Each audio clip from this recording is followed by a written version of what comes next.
Hari ini saya akan membedah perusahaan Advanced Micro Devices. Bayangkan sebuah dunia di mana kecerdasan buatan, gaming, dan data center menjadi tulang punggung ekonomi digital.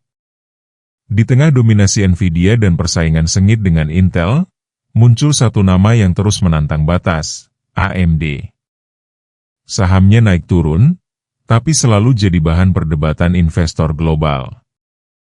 Pertanyaannya, apakah AMD masih punya tenaga untuk menjadi pemain utama di era AI, atau justru akan tertinggal dalam perlombaan teknologi? Advanced Micro Devices, atau lebih dikenal sebagai AMD, adalah perusahaan semikonduktor asal Amerika yang berdiri sejak tahun 1969 di Silicon Valley. Berkantor pusat di Santa Clara, California, AMD dikenal sebagai penantang utama Intel di pasar prosesor, sekaligus rival Nvidia di dunia GPU. Di bawah kepemimpinan CEO Lee Sa-su, AMD berhasil bangkit dari masa sulit dan kini menjadi pemain besar di pasar CPU dengan lini Ryzen untuk konsumen, EPYC untuk server, serta Radeon untuk grafis. Produk-produk ini tidak hanya mengisi pasar PC dan gaming, tapi juga semakin kuat di data center dan aplikasi kecerdasan buatan. Visi AMD jelas, menghadirkan komputing berperforma tinggi dan adaptif untuk mendorong transformasi digital di seluruh dunia. Produk-produk unggulan AMD antara lain. Untuk menantang dominasi Intel di pasar prosesor, AMD menghadirkan lini Ryzen untuk desktop dan laptop, serta EPYC untuk server dan data center. Ryzen dikenal dengan performa tinggi dan harga yang kompetitif, sementara EPYC menjadi pilihan utama bagi perusahaan yang membutuhkan efisiensi energi dan jumlah core besar untuk komputasi berat. Selain itu, AMD juga memiliki Threadripper, prosesor workstation yang dirancang khusus untuk kreator konten dan profesional, menawarkan kekuatan luar biasa dalam rendering dan simulasi. Di sisi grafis, AMD menantang Nvidia dengan Radeon RX untuk gaming, serta Radeon Instinct dan MI Series untuk kebutuhan data center, machine learning, dan high performance computing.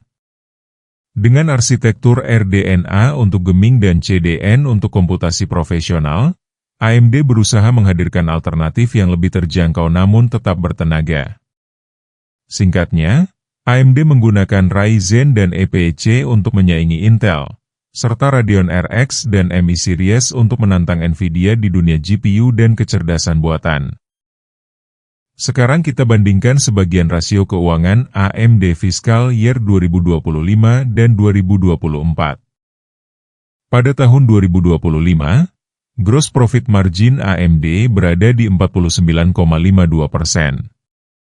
Angka ini menunjukkan bahwa dari setiap $1 penjualan, hampir setengahnya bisa dipertahankan sebagai laba kotor setelah dikurangi biaya produksi. Margin yang tinggi seperti ini menandakan AMD mampu menjaga efisiensi produksi dan harga jual produknya tetap kuat. Sementara di tahun 2024, gross profit margin AMD berada di 49,35%.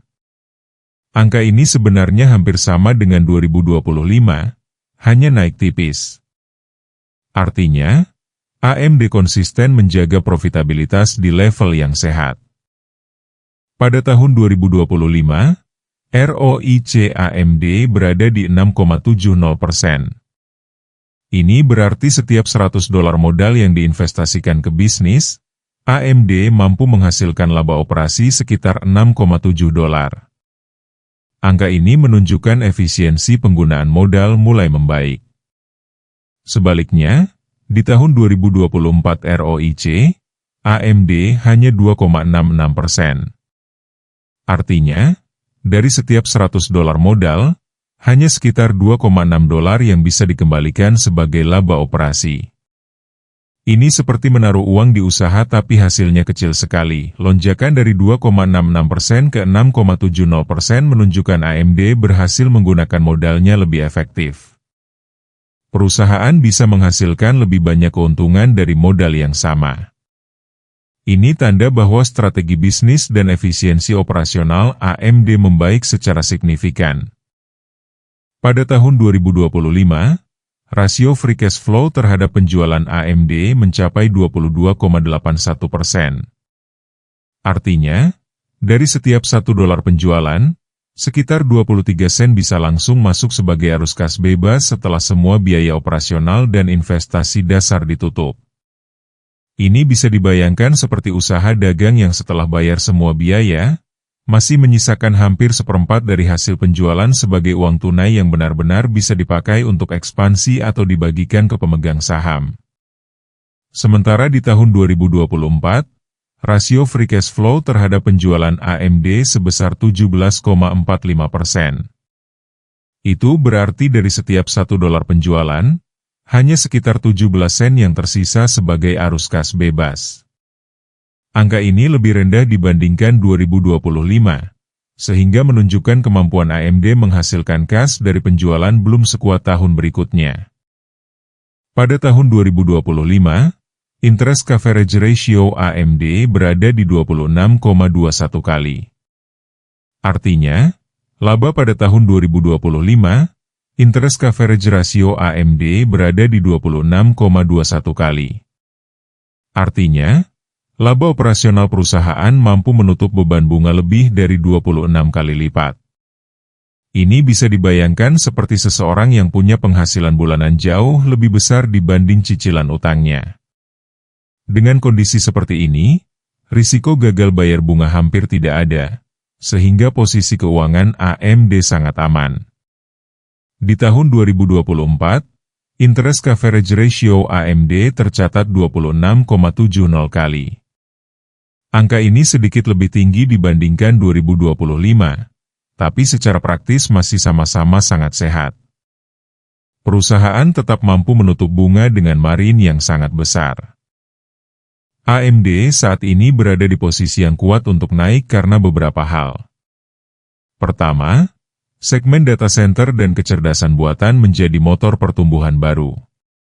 Permintaan CPU EPYC dan GPU AI meningkat pesat, seiring tren workload berbasis AI yang membutuhkan kombinasi CPU dan GPU. Kedua, AMD mencatat rekor keuangan di fiskal year 2025 dengan pendapatan $34,6 miliar dan margin kotor 50%, menunjukkan profitabilitas yang solid. Ketiga, hasil kuartalan AMD sering melampaui ekspektasi analis, misalnya Q4 2025 dengan pendapatan naik 34% year-on-year dan EPS di atas konsensus. Keempat, AMD memiliki diversifikasi produk yang kuat, Ryzen dan EPYC menekan dominasi Intel, sementara Radeon RX dan MI series menantang Nvidia di gaming dan AI. Terakhir, struktur keuangan AMD sangat sehat, dengan interest coverage ratio di atas 25 kali dan free cash flow yang kuat. Ekspektasi berlebihan di sektor AI bisa menjadi pedang bermata dua, karena investor kini menuntut bukti nyata dominasi di ekosistem AI, bukan sekadar angka besar. Persaingan ketat dengan Nvidia di GPU dan Intel di CPU tetap menjadi tantangan berat. Sentimen pasar juga bisa berbalik tajam, seperti penurunan saham 17% di awal 2026 meski laporan keuangan bagus. Selain itu, AMD terpapar risiko eksternal seperti regulasi ekspor chip ke Tiongkok, ketegangan geopolitik, dan ketergantungan pada rantai pasok global seperti TSMC. Jika kita melihat harga saham AMD pada penutupan perdagangan 6 Februari 2026, maka harga sekarang relatif masih berada di bawah fair value-nya. Harga fair value saham AMD saat ini berada di $285,42 dan harga sekarang di $208,44 relatif under value. Apakah saham AMD berpotensi menguat? Kemungkinannya ada, karena investor saat ini, khususnya di Amerika lagi mengalami euforia, terutama ketika Amazon mengatakan akan mengeluarkan CapEx sebesar $200 miliar untuk belanja AI, ini suatu angka yang besar. Namun demikian resiko tetap ada, terutama ketika kita berbicara tentang geopolitik dan kebijakan politik perintah Amerika terutama terhadap China. Jika Anda ada saran tentang saham apa yang akan dibahas, tulis di kolom komentar. Jangan lupa like dan subscribe. Terima kasih sudah menonton.